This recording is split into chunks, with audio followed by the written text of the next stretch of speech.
የተወደዳችሁ ተመልካቾቻችን ከኢትዮጵያ ኦርቶዶክስ ተዋሕዶ ቤተክርስቲያን ቴሌቪዥን የአክብሮት ሰላምታችን ይድረሳችሁ። የሰዓቱን ዜናዎች ይዘን ቀርበናል። አብራችሁን ሁኑ። ወደ ቀዳሚው ዜናችን እናልፋለን።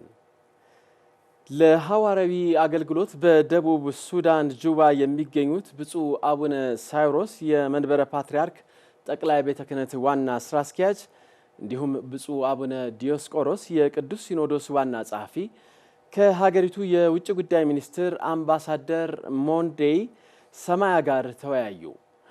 ብፁዓን አባቶቹ መጋቢት 5 ቀን 2018 ዓ.ም ወደ ጁባ መጓዛቸው የሚታወስ ሲሆን ከውጭ ጉዳይ ሚኒስትሩ ጋር በነበራቸው ቆይታ ደቡብ ሱዳን መንግስቷ ለኦርቶዶክሳውያን ምዕመናን እያደረገ ስላለው ድጋፍና አጠቃላይ መልካም ነገር ምስጋናቸውን አቅርበዋል።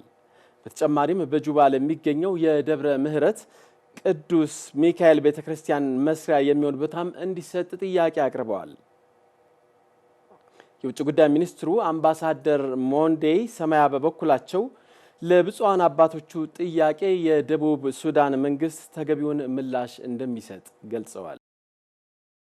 በጉራጌ ሀገረ ስብከት በሚገኙ 2 ወረዳዎች ከ1000 በላይ ምዕመናን የቅዱስ ቁርባን ተሳታፊ መሆናቸውን የሀገረ ስብከቱ ሊቀ ጳጳስ ብፁዕ አቡነ መልከጼዴቅ ገለጹ። ሰላም አንበዬ ዝርዝሩን አዘጋጅተዋለች። በጉራጌ ሀገረ ስብከት ስር በሚገኙ 2 ወረዳ ቤተ ክህነቶች መጋቢት 5 እና 6 ቀን 2018 ዓ.ም ከ1000 በላይ ምዕመናን የቤተ ክርስቲያናችን ሚስጥር የሆነውን ቅዱስ ቁርባን በህብረት ተቀብለዋል። የጉራጌ ሀገረ ስብከትና የቅዱስ ዜና ማርቆስ ኮሌጅ የበላይ ኃላፊ ሊቀ ጳጳስ ብፁዕ አቡነ መልከጼዴቅ መርሃ ግብሩን አስመልክተው ከጣቢያችን ጋር በነበራቸው ቆይታ እንደገለጹት ከፍተኛ ቁጥር ያላቸው ምዕመናን በአንድነት ለቅዱስ ቁርባን መብቃታቸው የተተኪውን ትውልድ ሃይማኖቱ ያለውን ቁርጠኝነት የሚያሳይ መሆኑን ገልጸዋል። መጋቢት 5 እና 6 በ2 ወረዳዎች አንዱ በእዣ ወረዳ ጉየ አቡነ ገብረ መንፈስ ቅዱስ ቤተክርስቲያን ነው 2 አገልግሎት የሰጠ ነው። ሁለተኛው ደግሞ በታላቁ ገዳም በምሁር አክሊል ወረዳ ውስጥ የሚገኘው የገዳመ ኢየሱስ ምሁር ገዳመ ኢየሱስ ነው። ደብረ ዘይት በዓል አክብረን አገልግሎት የፈጸም ነው። እንግዲህ እንደጠየቅሽው በሁለቱ ቀናት በርካታ የኛ ኦርቶዶክሳውያን ምዕመናን የቅዱስ ቁርባን ተሳታፊ ሆነዋል። በጉየ አቡነ ገብረ መንፈስ ቅዱስ ከ600 በላይ ናቸው። በአንድ ቀን በአንድ ቅዳሴ ቅዱስ ቁርባን የተቀበሉ በምሁርም እንደዚሁ ከተለያዩ የሀገራችን ክፍሎች ከአራቱ ማዕዘን የመጡ ናቸው ለደብረ ዘይት በዓል። በዚህ ቀንም በጠዋቱ ቅዳሴ ከ450 በላይ ናቸው የተቀበሉት። በአጠቃላይ ከ1000 በላይ ነው ምዕመናኑ በ2 ቀናት የቅዱስ ቁርባን ተሳታፊ የሆኑት። በስርዓተ ቁርባኑ ላይ ከህፃናት እስከ አዋቂዎች በርካታ ወጣቶችና የሰንበት ትምህርት ቤት አገልጋዮች የተሳተፉ ሲሆን ወጣቶች በእንዲህ አይነት ሚስጥራተ ቤተክርስቲያን ላይ መሳተፋቸውን ከመንፈሳዊ ጸጋው በተጨማሪ ለማህበራዊ እሴቶች አስተዋጽኦ እንዳለውም ገልጸዋል። ጥቅሙ ያው የህይወት ምግብ ነው። ቅዱስ ቁርባን የህይወት ምግብ ነው። ጌታችን አምላካችን መድኃኒታችን ኢየሱስ ክርስቶስ እኔ በእርሱ እኖራለሁ እርሱም በኔ ይኖራል አለ። አማኙ አምላኩ በርሱ ውስጥ ይኖራል። እንግዲህ ከእግዚአብሔር ጋራ ሱታፌ እንዲኖር ህብረት እንዲኖረን ነው። ይሄ በእንግሊዘኛው ቲዮሲስ ማለት ከእግዚአብሔር ጋራ መኖር ማለት ነው። እግዚአብሔርን መምሰል ክርስቶስን መምሰል የሚል በኦርቶዶክስ መንፈሳዊነት የሚሰጥ ትምህርት አለ። ክርስቶስን ለመምሰል ነው የመጨረሻ ክርስትና ህይወት ጉዞ። ማንን ለመምሰል? ክርስቶስን። ስለዚህ ክርስቶስን የሚያስመስለን ክርስቶስ በውስጣችን እንዲኖር እኛ በእርሱ ውስጥ እንድንኖር የሚያደርገን ዋናው የመጨረሻው የአገልግሎት ሁሉ የትሩፋት ሁሉ የእምነት ሁሉ ማረጋገጫው የጌታን ቅዱስ ሥጋ ክቡር ደሙ ሲቀበሉ ስለሆነ የክርስቶስ ተከታይ መሆንና የቤተ ክርስቲያን አባል መሆናችን የምናረጋግጠው በመቁረብ ነው። አለበዚያ በማስቀደስ ብቻ ኦርቶዶክስ ብቻ በመሆን ስሙን በመያዝ ውጫዊ ምልክቶች የኦርቶዶክስ ስለያዝን ብቻ ኦርቶዶክስ ነን ማለት አይደለም። ኦርቶዶክስነቱ በህይወት የሚኖር ህይወት ስለሆነ ጥቅሙ ከእግዚአብሔር ጋር ለመኖር ነው። ይሄ ከግል ህይወት አልፎ አገራዊ ጥቅምም አለው።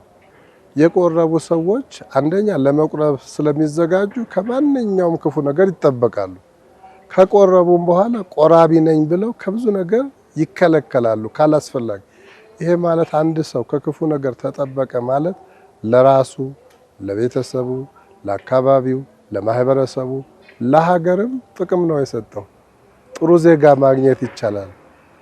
እንደ መንግስትም ቢታይ ጥሩ ዜጋ፣ ጥሩ ማህበረሰብ፣ ታማኝ ህዝብ ይኖረዋል ማለት ነው እንደ ሀገርም። ስለዚህ መንፈሳዊ ብቻ ሳይሆን ማህበራዊም ጥቅም ስላለው መቁረቡ በዚህ ካህናት መትጋትና ማትጋት ይጠበቅብናል ብዬ ነው እኔ እንግዲህ ያለኝን መልእክት የማስተላልፈው። ብፁዕነታቸው በመጨረሻ መልእክታቸው እንዲህ ያሉ መርሃ ግብሮች ተጠናክረው እንዲቀጥሉም አሳስበዋል።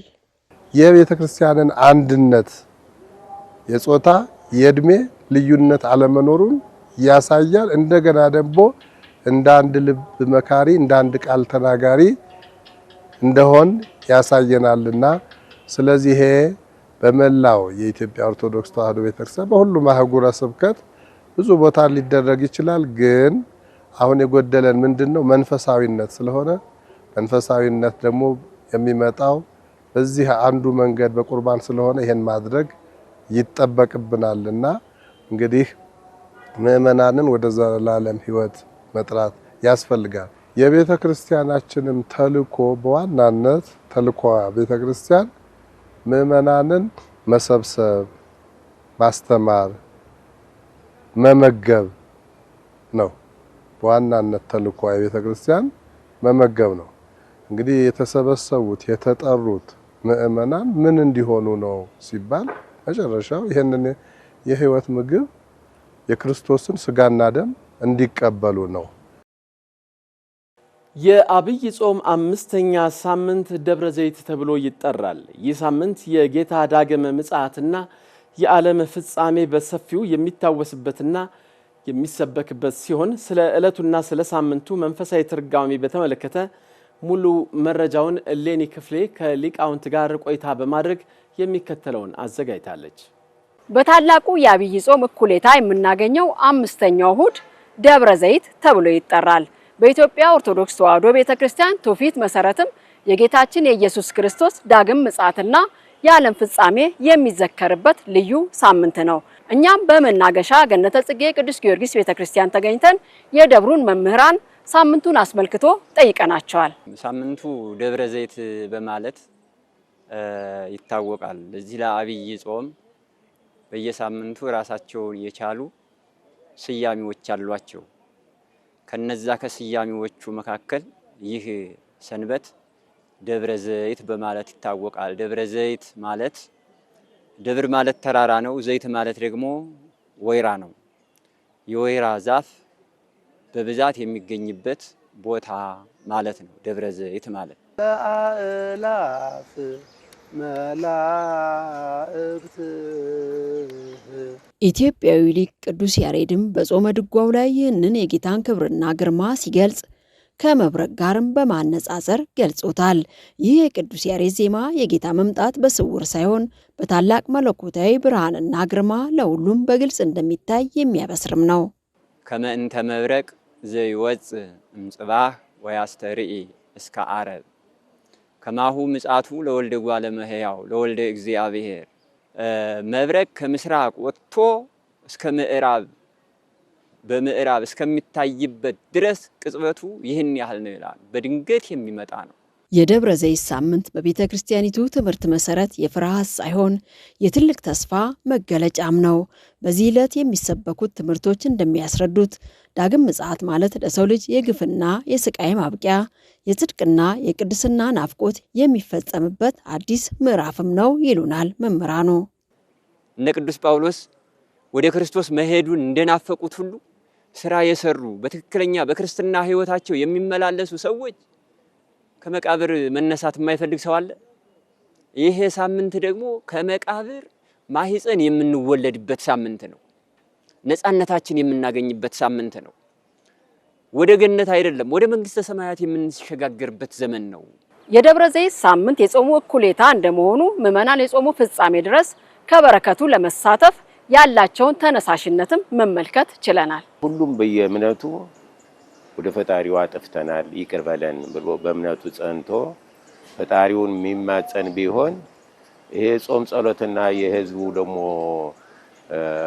ከስተቱ ወደ ንስሐ ቢመለስ እንኳን ለኢትዮጵያ ለዓለምም ይተርፋል። ዛሬ ሀገራችን ያለችበት ሁኔታ በደንብ ይታወቃል እና ያንን ሀገራችንን ደግሞ ሰላም እንዲያደርግልን ወንድም ከወንድሙ ቤተሰብ ከቤተሰቡ ጋር አብሮ በፍቅር እንደ ድሮ እንዲኖር ደግሞ እሱንም እንጸልይበት።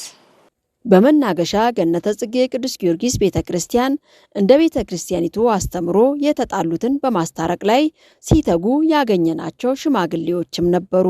ከመካከልም ያነጋገርናቸው ነበሩ። የመጣሁኝ ከሱሉልታ ወረዳ ከጫንጮ ከተማ ነው። የመጣሁበት ምክንያት የነፍስ ጉዳይ ለማስታረቅ በሽምግልና ላይ እንደ ኦሮሞ ጉማ ይባላል፣ እንደ ጉራጌ ቂጣ ይባላል። ሁለቱን ባህል በማገናኘት እኔ በዚህ ጉዳይ እስከ ሆሳዕና ድረስ ሄጄ ለዛሬ ቀን እግዚአብሔር የተመሰገነ ይሁን ጊዮርጊስ የተመሰገነ ይሁን በጊዮርጊስ ግቢ አስታርቀን በማፈራረም ላይ ነው የምንገኘው። የሳምንቱ ዋነኛ መልእክት ክርስቲያኖች ንቁና ዝግጁ ሆነው እንዲጠብቁ የሚመክር ነው። አማኞች እንደ አምስቱ ልባም ደናግል በመብራታቸው ላይ የበጎ ስራን ዘይት ጨምረው ሙሽራውን በንቃት እንዲጠብቁም ይመክራል። ትንሣኤ ሰርግ ነው ከሙሽራው ጋር የምንዋሃድበት ሙሽራውን አላፊያችን አድርገን ሙሽራውን መሪያችን አድርገን ወደ ጫጉላው ቤት ወደ መንግስተ ሰማያት ጫጉላ የተባለች መንግስተ ሰማያት ናት። ዳግም ምጽአት እንደ ሌባ ሳይታሰብ ድንገት የሚመጣ በመሆኑ ምዕመናን በጾም በጸሎትና በንስሐ ተዘጋጅተው እንዲቆዩ የዕለቱ የወንጌል ትምህርትም ያሳስባል። መምህራኑም ይህንኑ ያጠነክራሉ። ሙሽራውን ተከትለን ሙሽራው ወዳለበት እንድንገባ በዚህ ስራ የምንሰራው የምናከናውነው ውጤቱ ያማረና የተወደደ ሊሆን እንዲያምርና እንዲወደድ የኛ ድርሻ ነው። በአጠቃላይ ይህ ሳምንት የኢትዮጵያ ኦርቶዶክስ ተዋሕዶ ቤተክርስቲያን በምትገኝበት ሁሉ የጌታችን የኢየሱስ ክርስቶስ ዳግም ምጽአት ይዘከርበታል። መረጃውን ያደረስኳችሁ ሌኒ ክፍሌ ነኝ ከመናገሻ ገነተ ጽጌ ቅዱስ ጊዮርጊስ ቤተክርስቲያን። በቅርቡ ከዚህ ዓለም ድካም ያረፈው መምህር ዘላለም ወንድሙ በገጠርና በከተማ ተዘዋውሮ ያበረከተው የስብከተ ወንጌል አገልግሎት ቤተክርስቲያን ዛሬም በክብር እንድትሸኘው ያደረገ ታላቅ ፍሬ መሆኑን ብፁዕ አቡነ ቀውስጦስ የሰሜን ሸዋ ሰላሌ ሀገረ ስብከት ሊቀ ጳጳስ ገለጹ። ብፁዕነታቸው በመምህር ዘላለም ወንድሙ የሽኝት መርሃ ግብር ላይ የሰጡትን አባታዊ ምስክርነት ዲያቆን ቴዎድሮስ ፍስሐ እንደሚከተለው አዘጋጅቶታል። ከገጠር እስከ ከተማ ከሊቃነ ጳጳሳት እስከ ምእመናን በአንድ ድምጽ የሚያከብሩት የሚወዱት የሚታዘዙለት መምህር ዘላለም ወንድሙ ከዚህ ዓለም ድካም ቢያርፍም ስራው ግን ሕያው ሆኖ ለዘላለም ሲመሰክር ይኖራል። ብፁዕ አቡነ ቀውስጦስ የሰሜን ሸዋ ሰላሌ ሀገረ ስብከት ሊቀ ጳጳስ የቅዱስ ሲኖዶስ አባል ስለ መምህር ዘላለም ወንድሙ ሲናገሩ ቆብ ያላደረገ ባህታዊ ነው ነበር ያሉት። እኛ ሀዘናችንን ትተናል፣ በጣም ተደስተናል። እጅግ በጣም የቤተ ክርስቲያኒቱን ዓላማ ይዞ የተፈጸመ ስነ ስርዓት ቅድስት ማርያም ጠርታ ወስዳ ልጇን አገልጋዩን በዓለም ዙሪያ የከበረ ሽኝት እንዲደረግላት አውጃለች። ወደ ራሷ ነው የጠራችው። እዚያ በደንብ አገልግሏል። ትልቅ አገልግሎት የፈጸመ ወንድማችን ነው። እዚያም በቤታችን ዋጋውን ከፍለዋለች። በስብከት ወንጌል ተቀጥሮ ያውም እሱ በደሞዝ አይቀጠርም፣ ነፃ ነው የሚያገለግለው። ደሞዝ የለውም፣ የቀን አበል አይጠይቅም።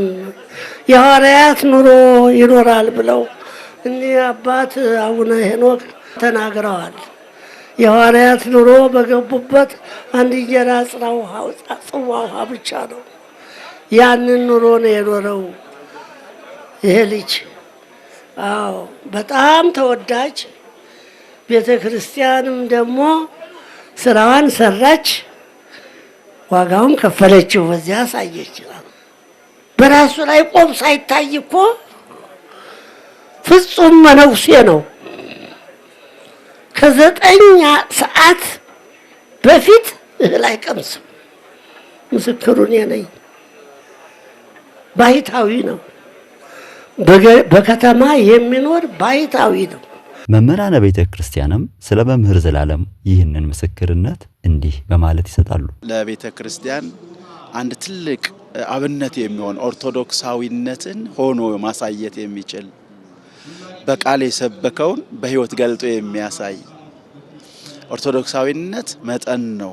ኑሮ በመጠን የሆነ በከተማ እየኖረ ባህታዊ የሆነ በኦርቶዶክሳዊ መንፈሳዊነት የመጀመሪያ መንፈሳዊ ህይወት ደረጃ ጽማዌ ነው። ህይወቱን ሁሉ በዝምታ ብዙ ነገሮች የሚያስከፉም የሚያስደስቱም ነገሮች ቢመጡ በኩል ማስተናገድ የሚችል የሚያሳዝኑ ነገሮችንም ሲሰማ እሱ በእርሱም ህይወት ዙሪያ አንዳንድ ነገሮች እንኳን ቢከሰቱ የሚመልስበት መንገድ ለሁላችን ተገርመን ተደንቀን እንድናየው የማስገደድ አቅም ያላቸው ነበሩ። ጉዞ ይዘን ስንሄድ ከ10 መኪና በላይ ነበር ይዘን የምንሄደው። በጉዞም በጉባኤም እስጢፋኖስ ፀሐይ አትጠልቅም እስኪባል ድረስ ነበር የሚካሄደው ፕሮግራም። ጉዞውንም አብሮን የሚያካሄድ መኪና ላይ የሚያገለግል መሬት ተኝቶ የሚያገለግል ወንድማችን አበል የማይቀበል ስብከተ ወንጌሉንም ያማከረን የነበረ ነው። የተቸገሩትን የሚረዳ ህፃናትን የሚያሳድግ አረጋውያንን የሚጦር ገዳማትና አድባራትን የሚረዳ ራሱን ሰውሮ ያለ እጅግ ለዘመናት እንደተከበረ አገልግሎቱም እንደተከበረ ወንጌሉንም ሳይወርድበት አንዳንዴ በእኛ ቤት አንድ ሰሞን ወጣ ይሉና ከዛ መውረድ አለ በዝማሬውም በስብከቱም። እሱ ግን እጅግ እስካሁን ድረስ እንደተወደደ እንደተከበረ በሁሉ ዘንድ እንደተወደደ እንደተከበረ ያረፈ ወንድም ነው። በሰበታ መርሐ ዕውራን ትምህርት ቤት የሚገኙ በመምህር ዘላለም ድብቅ እርዳታ ህይወታቸውን ይመሩ የነበሩ ወንድሞችም እንዲህ ይመሰክራሉ። እኛ ያው እንደሚታወቀው ሰበታ ቦርድ ስኩል ተምረን ጨርሰን ከዛ በኋላ ከቤተሰቦቻችን ርቀት ስለምንገኝ እሳቸው እንደ አባት እንደ ወገን ተጠግተውን እንደ ዘመድ በመንፈሳዊም በስጋችንም የሚያስፈልገንን ነገር የሚያግዙን አባታችን ናቸው ማለት ነው። መምህር ዘላለም ያደረጉልን በ2005 ዓመተ ምህረት የተለያዩ የእምነት ድርጅቶች ልጆቻችን በጥቅም በልስ በተለያዩ ጥቅም እንትን በሚሉበት ሰዓት ልጆቻችን ደግሞ ችግር ሊወርቀው ነበረ። የልብስ የመጠለያ የምግብ ችግር ነበረባቸው። ቢያንስ እንኳን የቤት ክራውን ልሸፍንላችሁ በማለት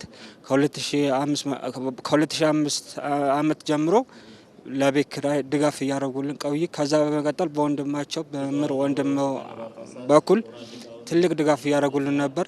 በመጨረሻም ሁላችንም ባለን ኃላፊነት በሙሉ ልብ ቅድስት ቤተ ክርስቲያን እንድናገለግል ይገባል በማለት መልእክታቸውን ማስተላለፈዋል። እሱን ስራ ማስቀጠል መቻል አለብን። በጎ ስራዎችን ማስቀጠል አለብን። አረጋውያንን መጦርን፣ ህፃናትን ማሳደግን፣ ህብረትን ማስቀጠል አለብንና አገልጋዮች ከዚህ የምንማረው ህብረት ያስፈልገናል። እኛ አገልጋዮች ከምንጠላለፍ ብንደጋገፍ ለቤተክርስቲያን እንጠቅማታለን።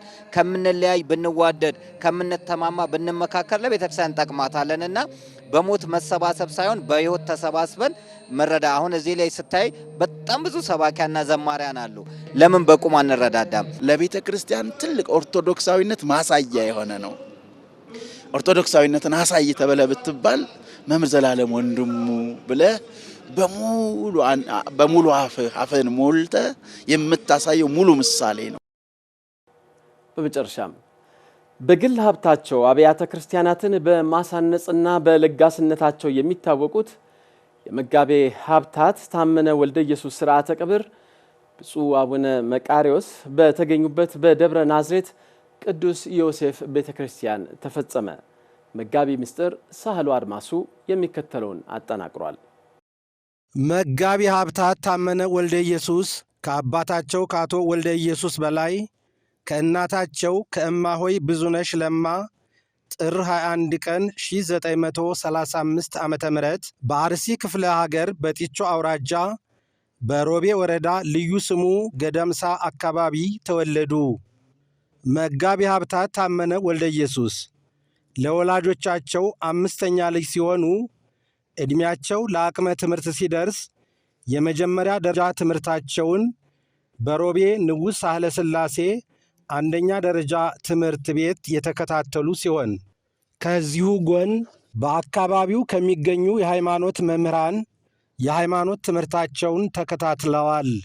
ጌታችን መድኃኒታችን ኢየሱስ ክርስቶስ በቅዱስ ወንጌል ላንዱ 5 ላንዱ 2 ላንዱ 1 መክሊት በመስጠት ነግደው እንዲያተርፉ በሰጠው መለኮታዊ መመሪያ መሰረት መጋቤ ሀብታት ታመነ ወልደ ኢየሱስ ከልጅነት ዕድሜያቸው ጀምሮ በንግዱ ዓለም ዝንባሌ የነበራቸው መሆኑን ተከትሎ ከ1960ዎቹ ዓመተ ምህረት ጀምሮ የንግድ ሥራ በማስፋፋት አንተ ታማኝ ባሪያ በጥቂቱ ታምነሃልና በብዙ እሾምሃለሁ ተብሎ በቅዱስ ወንጌል እንደተመዘገበው ከአነስተኛ የንግድ ሥራ ተነስተው ወደ ዘመናዊ የትራንስፖርት ዘርፍ በመሸጋገር የሀገራቸውን ሕዝብ ሲያገለግሉ መቆየታቸው በቀብር ሥርዓቱ ወቅት የተነበበው ዜና መዋዕላቸው ይናገራል። መጋቤ ሀብታት ታመነ ወልደ ኢየሱስ ባለመታከት የንግድ ሥራቸውን በማጠናከር ከራሳቸውና ከቤተሰቦቻቸው አልፈው የሀገራቸውን ሕዝብ መጥቀም ችለዋል። ክቡር መጋቤ ሀብታት ታመነ ወልደ ኢየሱስ በ2013 ዓመተ ምህረት ወደ ሪል ስቴት ዘርፍ በመግባት የቀድሞውን ዮርዳኖስ ሆቴልን ለመቅረዝ ሆስፒታል በማከራየት የቅድስት ቤተ ክርስቲያንን አባቶች ጨምሮ በጤናው ዘርፍ ለበርካታ ታካሚዎች ከፍተኛ አስተዋጽኦ አበርክተዋል። ክቡር መጋቤ ሀብታት ታመነ ወልደ ኢየሱስ መንፈሳዊ ሕይወታቸውን በትምህርት ሃይማኖት በማሳደግ በቅዱስ ቁርባን የታተሙ ሲሆን እግዚአብሔር አምላክ ባርኮ ከሰጣቸው ምድራዊ ሀብት እየቀነሱ አብያተ ክርስቲያናትን አሳንጸዋል። የተቸገሩትን ረድተዋል። ያዘኑትን አጽናንተዋል። በግል ገንዘባቸው አሳንጸው ለአገልግሎት ካበቋቸው በርካታ አብያተ ክርስቲያናት መካከል በአርሲ ሀገረ ስብከት የደብረ ምጥማቅ ቅድስት ማርያም ቤተ ክርስቲያን፣ የገደምሳ ደብረ ሰላም መድኃኔ ዓለም ቤተ ክርስቲያን፣ የጋዶ ቅዱስ ገብርኤል ቤተ ክርስቲያን፣ በአዲስ አበባ ሀገረ ስብከት የደብረ ናዝሬት ቅዱስ ዮሴፍ የእድሳት ሥራ በዋናነት ይጠቀሳሉ። ክቡር መጋቤ ሀብታት ታመነ ወልደ ኢየሱስ የማኅበረሰቡን ችግር ለመፍታት በማሰብ ከሮቤ እስከ አንደቶ ያለውን ጥርጊያ መንገድ ሥራና በአካባቢው በተገነቡ የንጹሕ ውሃ የጤና ጣቢያና የሰንድቃ ትምህርት ቤት የደረጃ እድገት ማሳያ ሥራዎች ላይ ትኩረት በማድረግ ለማኅበረሰቡ መጠነ ሰፊ የበጎ ሥራ አገልግሎት አስተዋጽኦ አበርክተዋል። መጋቤ ሀብታት ታመነ ወልደ ኢየሱስ ለሀገራችንና ለቅድስት ኦርቶዶክሳዊት ቤተ ክርስቲያን የሰጡትን ዘርፈ ብዙ አገልግሎት ተከትሎ በአምስተኛው የኢትዮጵያ ኦርቶዶክስ ተዋሕዶ ቤተ ክርስቲያን ፓትርያርክ በብፁዕ ወቅዱስ ዶክተር አቡነ ጳውሎስ ቀዳማዊ ፓትርያርክ ርዕሰ ሊቃነ ጳጳሳት ዘኢትዮጵያ ሊቀ ጳጳስ ዘአክሱም ወእጨጌ ዘመንበረ ተክለ ሃይማኖት የዓለም አብያተ ክርስቲያናት ምክር ቤት ፕሬዝደንት መልካም ፈቃድ ከሐምሌ 9 ቀን 1990 ዓመተ ምህረት ጀምሮ መጋቤ ሀብታት ታመነ ወልደ ኢየሱስ ተብለው በማዕረግ ስም እንዲጠሩ በቅዱስነታቸው ፊርማ የተረጋገጠ የምስክር ወረቀት ተሰጥቷቸዋል። ክቡር መጋቤ ሀብታት ታመነ ወልደ ኢየሱስ በ1953 ዓመተ ምህረት ከወይዘሮ ቀለሟ አስፋው ጋር ትዳር በመመስረት የሁለት ወንዶችና የአራት ሴቶች በድምሩ የ6 ልጆች አባት ለመሆን በቅተዋል። ክቡር መጋቤ ሀብታት ታመነ ወልደ ኢየሱስ አንተ መሬት ነህ ወደ አፈርም ትመለሳለህ በተባለው መለኮታዊ መመሪያ መሰረት ባደረባቸው ሕመም በሰሜን አሜሪካ በሚኒሶታ ከተማ ሕክምናቸውን ሲከታተሉ ቆይተው የካቲት 22 ቀን 2018 ዓመተ ምህረት ከዚህ ዓለም ድካም በሞተ ሥጋ ተለይተዋል። ክቡር አስከሬናቸውም የካቲት 5 ቀን 2018 ዓመተ ምህረት ወደ ሀገራቸው በመምጣት በደብረ ናዝሬትና አካባቢው ሊቃውንተ ቤተ ክርስቲያን ጸሎተ ፍትሐት ሲደረግላቸው ከቆየ በኋላ የካቲት 6 ቀን 2018 ዓመተ ምህረት ብፁዕ አቡነ መቃርዮስ የምዕራብ ካናዳ ሀገረ ስብከት ሊቀ ጳጳስ፣ የገዳማትና አድባራት የሥራ ኃላፊዎች፣ በርካታ ማኅበረ ካህናት፣ ቤተሰቦቻቸውና ወዳጅ ዘመዶቻቸው በተገኙበት በደብረ ናዝሬት ቅዱስ ዮሴፍ ቤተ ክርስቲያን ሥርዓተ ቀብራቸው ተፈጽሟል። የዜና ቤተ ክርስቲያን ዝግጅት ክፍል በመጋቢ ሀብታት ታመነ ወልደ ኢየሱስ ህልፈተ ሕይወት የተሰማውን ሐዘን እየገለጸ ለቤተሰቦቻቸውና ለወዳጅ ዘመዶቻቸው መጽናናትን ይመኛል። የተከበራችሁ ተመልካቾቻችን ከኢትዮጵያ ኦርቶዶክስ ተዋሕዶ ቤተክርስቲያን ቴሌቪዥን ለሰዓቱ የነበሩን ዜናዎች የተከታተላችሁትን ይመስላሉ። ሌሎች መርሃ ግብሮቻችን አሁንም ይቀጥላሉ። ቆይታችሁ ከጣቢያችን ጋር እንዲሆን በአክብሮት እንጋብዛለን። መልካም ጊዜ